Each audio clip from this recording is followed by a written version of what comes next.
예수님이 가르치신 기도 네 번째 시간입니다. 오늘은 12절부터 15절까지 읽었지만 12절 말씀을 중심으로 용서라는 주제로 말씀을 전하고자 합니다. 참 이 용서라고 하는 주제는 굉장히 어려운 주제입니다. 제가 이 한 주간 말씀을 준비하면서 여러 번 묵상을 해봤습니다. 용서. 여러분 이 한 주간 살아오면서 혹은 최근에 누구에게 용서를 구해 본 적이 있으십니까? 혹은 용서를 해준 경험이 있으십니까? 혹은 여러분 평생을 살아오면서 용서하지 못한 일로 인해서 마음 한 곳에 여전히 응어러진 것이 있습니까? 혹은 용서받지 못한 일로 인해서 여러분 마음에 상처가 된 일이 있습니까? 참 우리 인생은 연약해서 용서를 구하는 것도 매우 어렵고 또 용서를 해주는 것도 참 쉽지 않다는 것이 사실입니다. 저도 마찬가지고 아마 여러분도 마찬가지일 것 같습니다. 텔레비전에 보면은 고부 갈등이라는 그 TV 프로그램이 있습니다. 다문화 가정 고부 갈등이죠. 그 고부 갈등의 패턴을 보면은 아주 동일하게 공통점을 찾을 수가 있습니다. 서로가 상대방의 마음을 이해하기보다 내 마음을 이해해 주기를 원하는 마음이 늘 앞서 있습니다. 저 사람은 내 마음을 몰라. 며느리가 내 마음을 몰라. 시어머니가 내 마음을 몰라. 나를 몰라줘. 그 패턴이 늘 가더라고요. 그래서 서로의 마음을 이해하지 못하니까 이해시키기 위해서 늘 어떤 일을 하는가 하면 며느리가 태어난 고향으로 가서 그곳에서 며칠간 시어머니와 보내는 시간을 갖습니다. 그러면서 나를 이해해 주세가 아니라 상대방을 먼저 생각하고 이해하는 그런 연습과 훈련의 과정을 거칩니다. 그러고 나니까 나보다 먼저 상대방을 생각하고 그러면서 문제가 해결점을 찾는 것을 볼 수가 있습니다. 용서도 그런 것 같습니다. 참 우리가 누구에게 용서를 구할 때 혹은 용서를 해줄 때에 상대방 입장에서 한 번 더 생각한다면 용서를 구하는 것도 좀 쉬워질 것 같고 또 용서해 주는 것도 그 어려움의 수고를 좀 덜할 것 같은데 사실 이 설교를 제가 준비하면서 여러분에게 말씀을 전하지만 실제 현장에서 이것을 우리가 얼마큼 적용시켜서 용서를 해주고 용서를 받을 수 있는가 좀 퀘스천 마크가 찍어집니다. 참 쉽지 않은 것 같습니다. 아마 저나 여러분이나 자녀를 키우고 있는 분도 계시고 이미 다 성인이 되어서 타지로 떠난 분도 있지만 어릴 때 자녀 교육을 시킬 때 어떻게 교육시킵니까? 나가서 싸우거나 형제끼리 싸우거나 그러면 어떡합니까? 불러 모아놓고 잘못했다고 말해. 그리고 뭐라고 합니까? 용서해줘. 손 잡아. 포옹해. 그래서 반은 억지로 손도 잡고 포옹도 하고 하면서 서로 용서해주고 용서를 구하고 그런 경험을 했습니다. 제가 어릴 때도 아마 여러분이 어릴 때도 우리의 부모님이 우리에게 그렇게 가르쳤을 것입니다. 근데 우리가 점점 나이가 들어가면서 그 정도 수준으로 서로 손잡아 포옹해 이 정도 수준으로 서로 용서하고 용서를 받는 것이 아니죠. 굉장히 복잡합니다. 이 삶이라는 것은 굉장히 복잡하고 관계도 복잡하고 그리고 서로 받은 상처 그로 인해서 용서하지 못하고 막혀있고 그런 것들이 상당히 많습니다. 나는 너를 용서하기로 했다라는 책이 있습니다. 제가 이 설교를 준비하면서 그 책을 읽었습니다. 제가 책을 살 수가 없으니까 구글 그 인터넷 웹사이트에 들어가면은 이 책의 일부분을 볼 수 있는 사이트가 있어요. 그 사이트를 통해서 책의 일부분을 쭉 읽었습니다. 이 책, 나는 너를 용서하기로 했다. 이 책은 46명이 실제로 경험한 용서 경험담을 기록을 한 것입니다. 근데 이 46명의 용서 경험담은 유치원 아이들이 유치원에서 장난감 갖고 싸우다가 서로 화해하는 정도의 그런 수준의 순박한 용서 경험담이 아닙니다. 저와 여러분이 평생 살면서 아마 경험하기 굉장히 어려운 수준의 아주 고난도에 아주 극심한 고통을 경험한 사람들, 용서하지 못해서 혹은 용서받지 못해서 경험한 사람들의 글입니다. 예를 들면 버스 정류장에서 버스를 기다리다가 납치를 당했습니다. 한 여인이 납치를 당해서 가혹한 고문을 당하고 살해당했습니다. 그리고 온 사지가 다 잘려가지고 훼손된 상태로 버려졌어요. 동생이 그렇게 죽은 것이에요. 훗날 그 연쇄 살인범이 잡혔습니다. 언니가 그 동생을 죽인 연쇄 살인범을 용서하기까지 걸리는 그 시간, 아주 수년의 시간이 걸리면서 용서를 하지 못해서 겪는 그 갈등과 고민을 책에 그대로 적어 놓았습니다. 1994년 루안다에서 내전이 있었습니다. 후투족과 투치족 사이에 내전이 있었고 수십만 명이 그때 죽었습니다.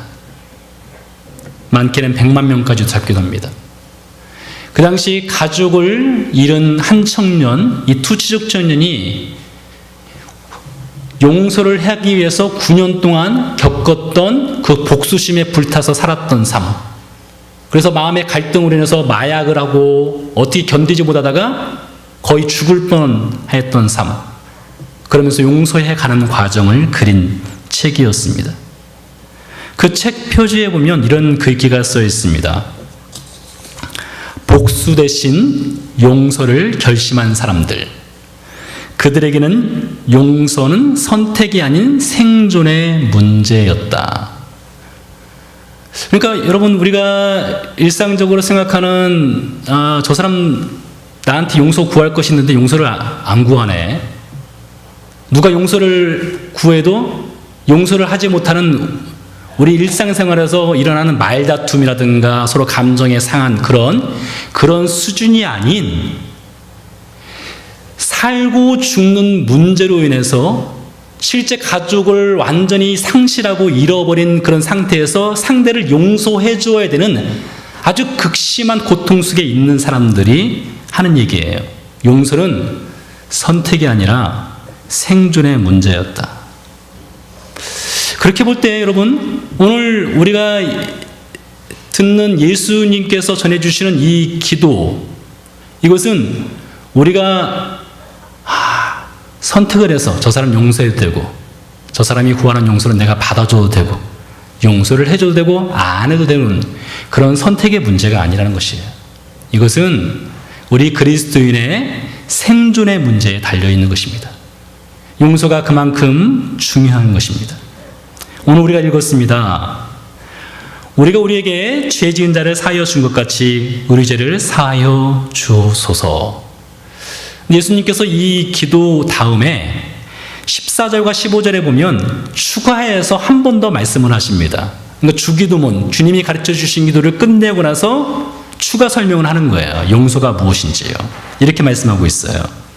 너희가 사람의 잘못을 용서하면 너희 하늘 아버지께서도 너희 잘못을 용서하시려니와 너희가 사람의 잘못을 용서하지 아니하면 너희 아버지께서도 너희 잘못을 용서하지 않을 것이다.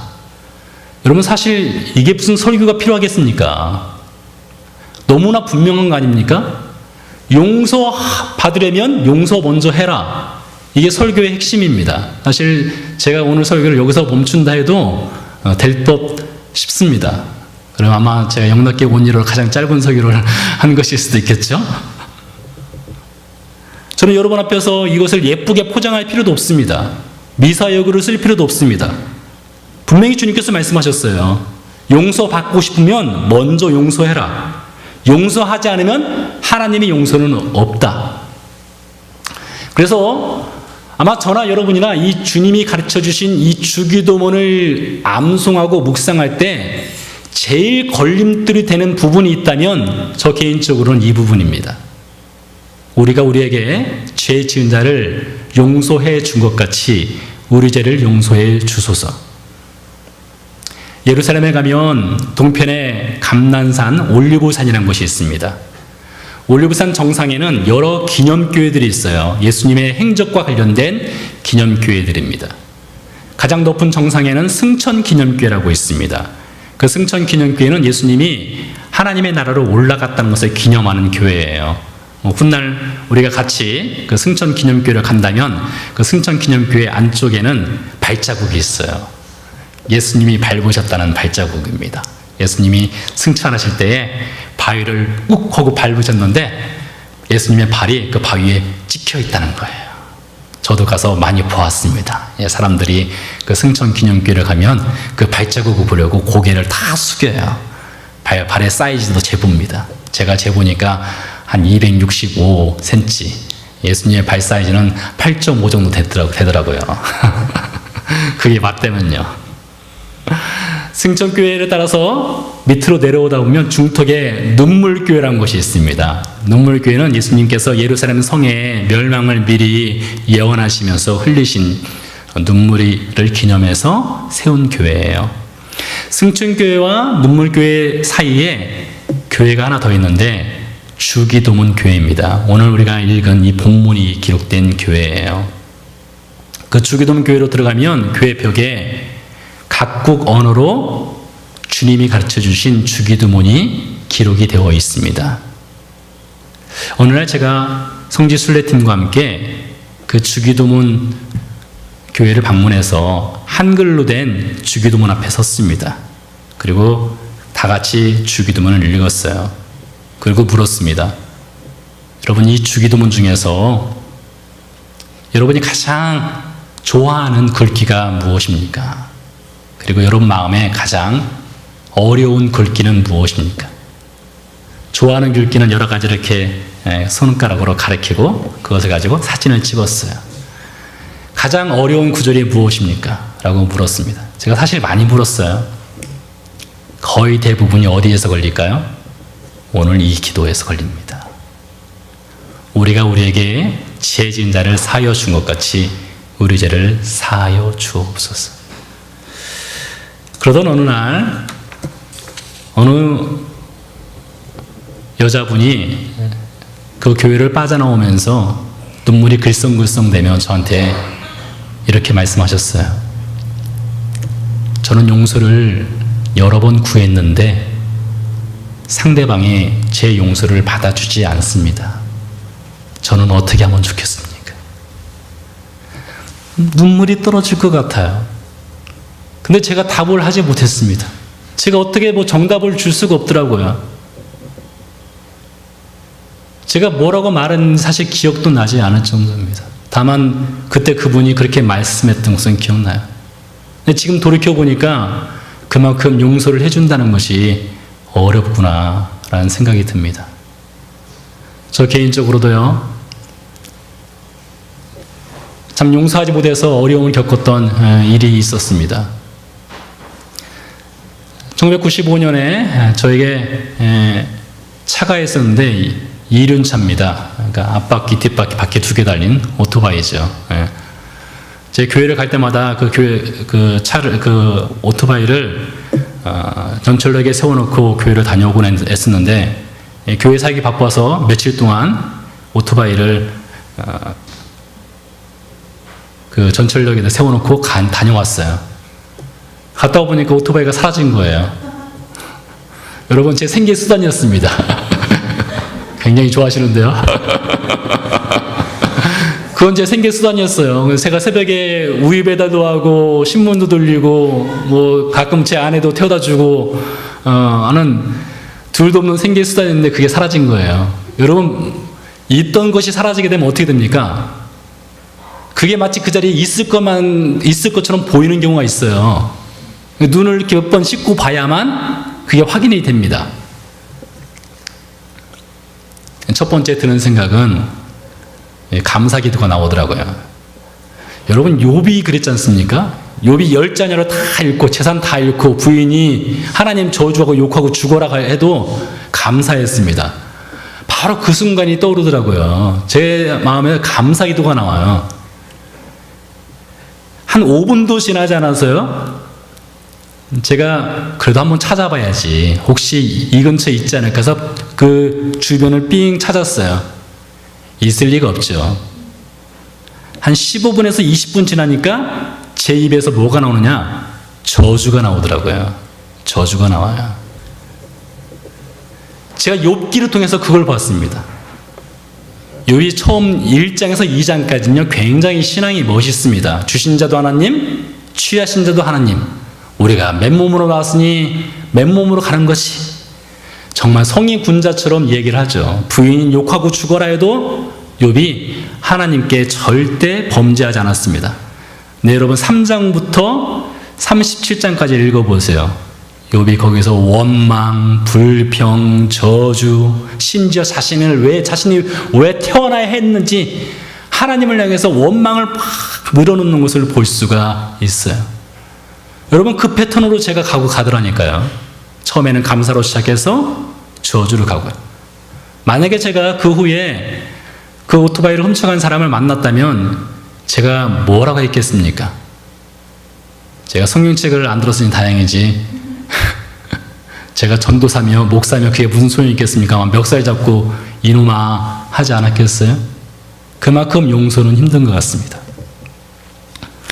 그런데 오늘 분명히 예수님께서 말씀하셨어요. 용서해야만 한다. 자, 그러면은 어떻게 이것을 가능하게 할 수 있을까요?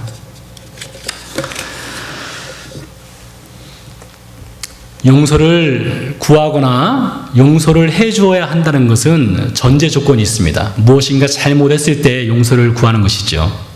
또 무엇인가 잘못한 것을 용서를 구했을 때 용서를 해주는 것이죠. 잘못. 이 성경은 이것을 죄라고 말하죠. 이 죄라는 것은 두 종류의 죄가 있습니다. 하나님께 범하는 죄가 있고 하나님과 사람에게 범하는 죄가 있어요. 예를 들면 이렇습니다. 아담과 하와가 선악을 알게 하는 나무를 보고 그 열매를 따먹었습니다. 이것은 하나님께서 명한 것이죠. 절대 그 열매 먹지 마라. 네, 하와가 그것을 먹었어요. 범죄한 것입니다. 아담이 먹었습니다. 범죄했습니다. 누구에게 범죄했어요? 하나님께 범죄했습니다. 그러면 하나님께 용서를 구해야 되는 것이에요. 아담과 하와에게 아들들이 있었습니다. 가인과 아벨이죠. 가인과 아벨이 창세기 4장에 보면 제사를 드렸는데 가인의 제사는 하나님이 받지 않고 아벨의 제사는 하나님이 받으셨습니다. 가인이 화가 났어요. 그래서 동생을 돌로 쳐서 죽였습니다.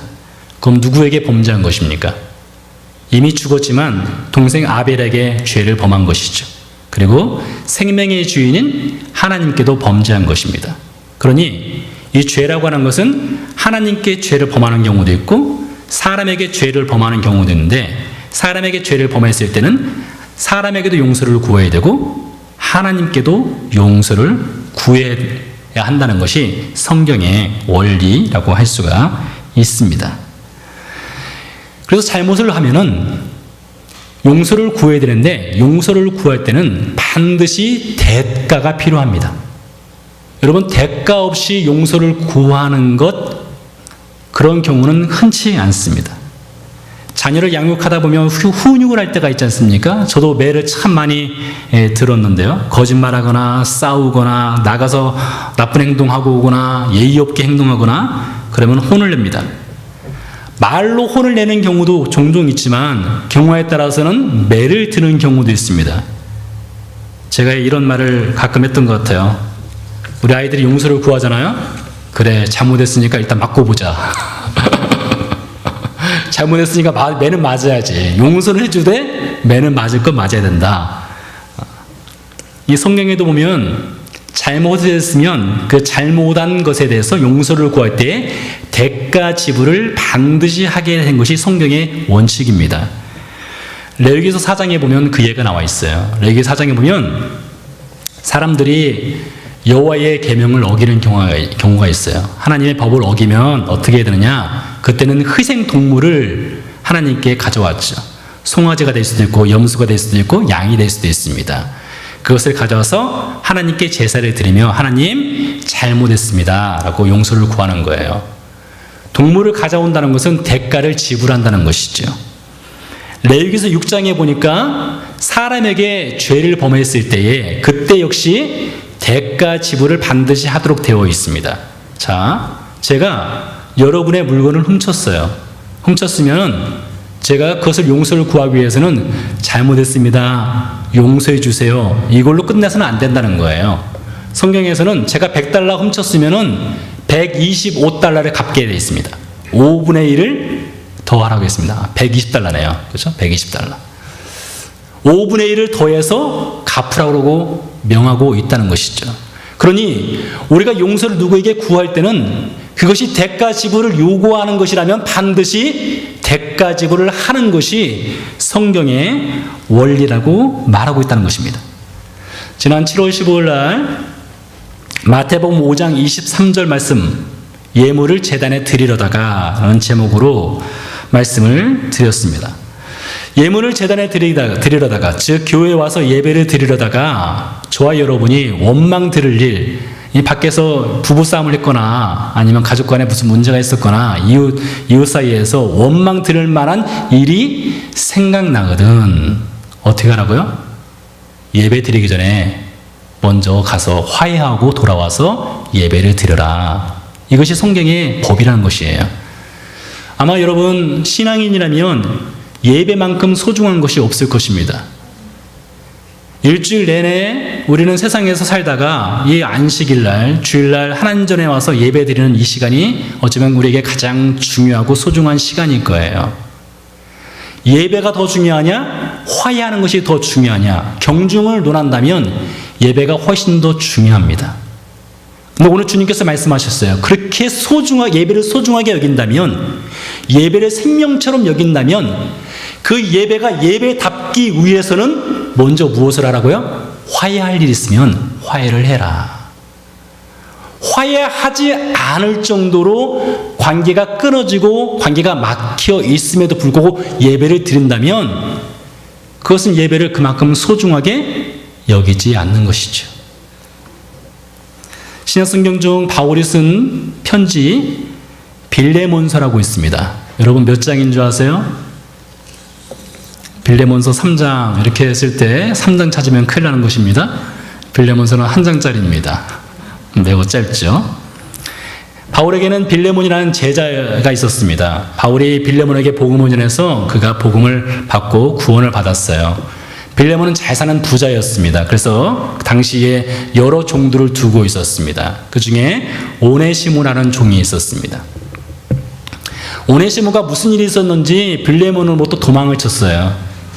여러분 당시 로마 시대 당시에 노예는 물건이었습니다. 그래서 사고 팔 수도 있었고 주인이 원하면 죽여도 되는 존재였어요. 그런 존재였던 오네시모가 빌레몬으로부터 도망을 친 거죠. 근데 이 오네시모가 도망을 쳐서 어떤 일이 있었는지 감옥에 투옥됐는데 하필이면 바울이 있는 감옥에 투옥이 됐어요. 거기서 바울을 통해서 복음을 받아들인 것이죠. 그 후에 바울이 빌레몬에게 편지를 쓴 것입니다. 편지 내용 중에 보면 오네시모를 당신에게 돌려보내겠다 이렇게 이야기를 합니다. 왜 바울은 오네시모를 그의 주인인 빌레몬에게 돌려보내려고 했을까요? 오네시모와 빌레몬 사이에 해결하지 않은 문제가 여전히 남아있기 때문입니다. 바로 용서를 구하고 용서를 해주는 그 문제가 남아있기 때문이에요. 그것을 넘어서지 아니하고는 그리스도인 다움의 삶을 살아갈 수가 없기 때문입니다. 그래서 바울은 오네시모를 빌레몬에게 돌려보내겠다라고 말을 해요. 그러면서 바울이 쓴 얘기 중에 지불할 것이 있으면, 갚을 것이 있으면 나에게 꼭 얘기를 해줘라. 그럼 내가 그것을 갚겠다 이렇게 말합니다. 그러니 여러분 우리가 누구에게 용서를 구할 일이 있을 때에 그곳에 대가 지불이 필요할 경우에는 여러분 대가 지불을 반드시 하셔야 되는 거예요. 이것은 예외가 없습니다. 두 번째로요, 이렇게 용서를 구하는 사람에게 또 우리는 용서를 해줘야 하는데요, 어떻게 우리는 용서를 해줄 수 있을까요? 어쩌면 용서를 구하는 것보다 용서를 해주는 것이 더 어려울 수 있습니다. 그럴 때 여러분 오늘 듣는 이 말씀을 꼭 기억을 했으면 좋겠어요. 용서를 해주는 사람에게는 어떤 마음이 필요한가 하면 빚진 자 정신이 필요합니다. 아마 전에도 제가 이 말씀을 주제로 설교를 했던 것 같습니다. 용서받은 자 정신 혹은 빚진 자 정신이 있어야 돼요. 우리 하나님은요, 저와 여러분처럼 감정이 있으신 분입니다. 다시 성경을 읽어보면 하나님에 대한 이야기가 참 재미있어요. 하나님도 감정의 기복이 많으세요.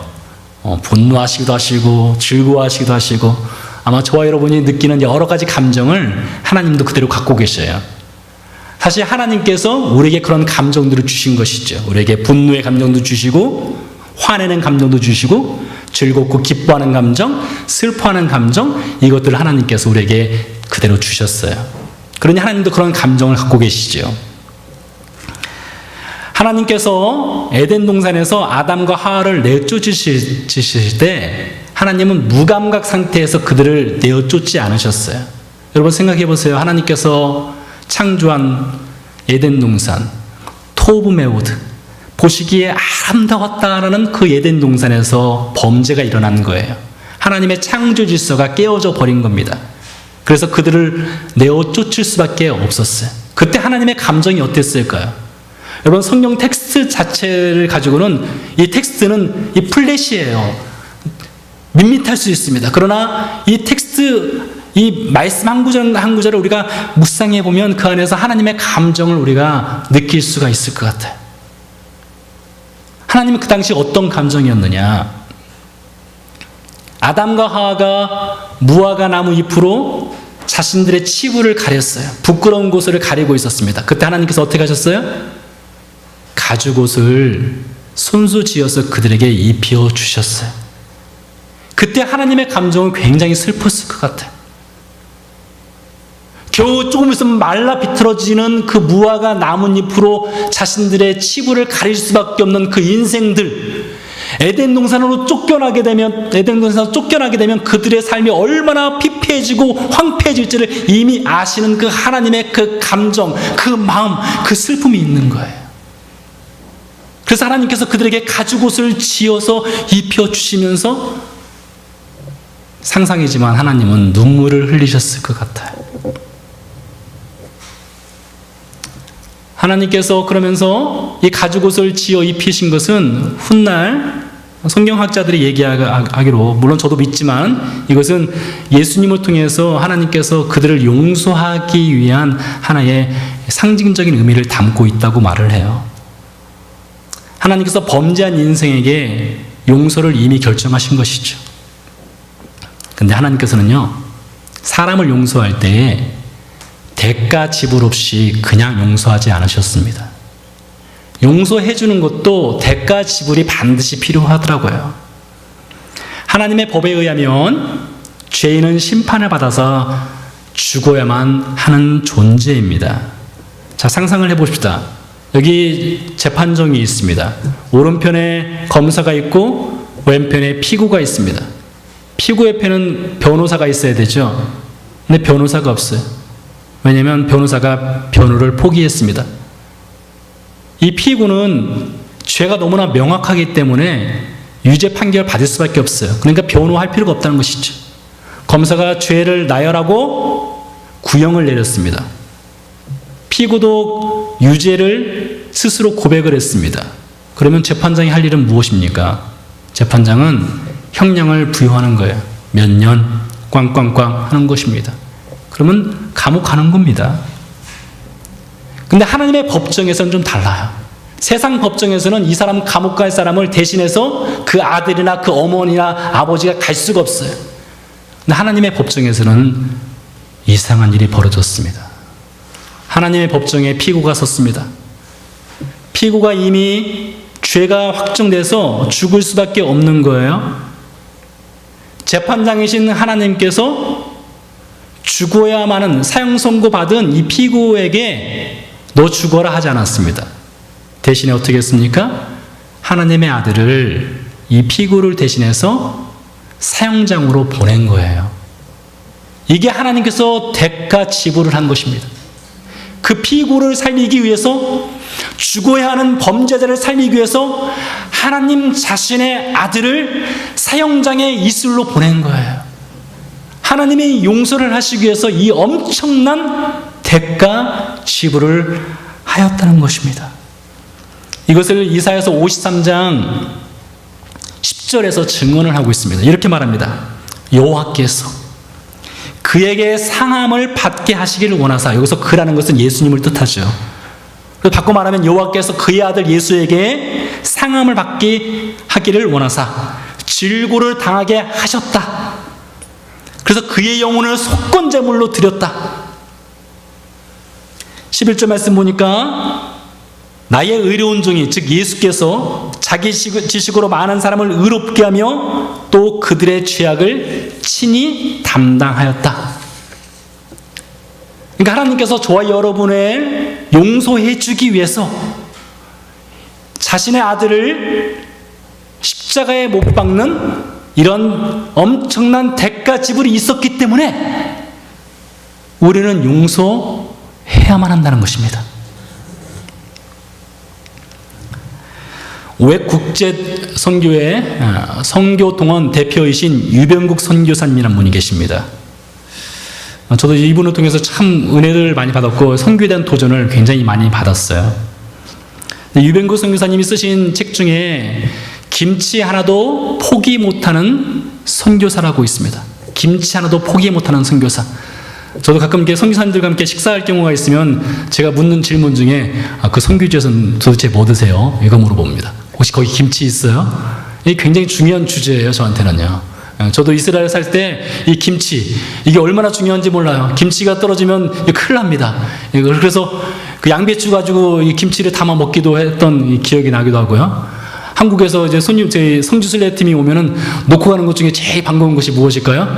밀봉된 김치예요. 밀봉된 김치. 그만큼 맛있는 것이 없어요. 근데 그 글을, 그 책을 읽으면서 이해가 되더라고요. 김치 하나도 포기 못하는 선교사. 그런데 여러분, 때로는 김치를 포기할 수밖에 없는 상황이 있을 때가 있어요. 때로는 여러분의 자존심과 여러분이 갖고 있는 난 용서 못해, 그것을 내려놓아야 될 필요성이 있어요. 왜요? 우리는 이미 하나님께서 대가 지불을 하시고 용서를 해준 용서받은 사람들이기 때문입니다. 우리는 하나님께 용서의 빚을 지고 살고 있어요. 자, 이제 다시 본문을 읽어보겠습니다. 우리가 우리에게 죄 지은 자를 사하여 준 것 같이 우리 죄를 사하여 주옵시고. 읽을 때마다 꺼림직하고 읽을 때마다 아직 용서하지 못한 일이 있어서 마음에 무거움이 있으십니까? 어느 날 베드로가 예수님께 물었습니다. 주님, 형제가 저에게 잘못하면 죄송합니다. 7번 7번까지 용서하리까? 예수님 말씀하셨어요. 7번에 70번까지라도. 기도하시겠습니다.